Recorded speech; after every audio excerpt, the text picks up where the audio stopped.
वै आर्यन राय चिक्ने मुजी तिमी धेरै कराइरहेछ सदनमा।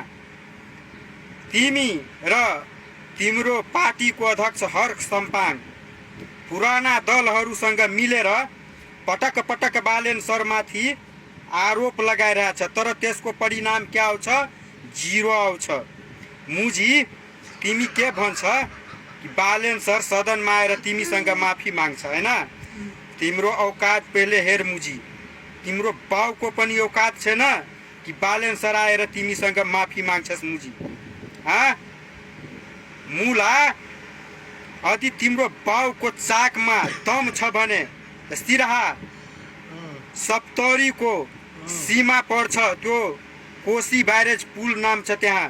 कोशी ब्यारेजको जुन कन्ट्रोल रुम हुन्छ त्यहाँ गएर देख मुजी, त्यहाँ इन्डियन कर्मचारीहरू बसेछ। तिम्रो पावर छ इन्डियनलाई भगाउने?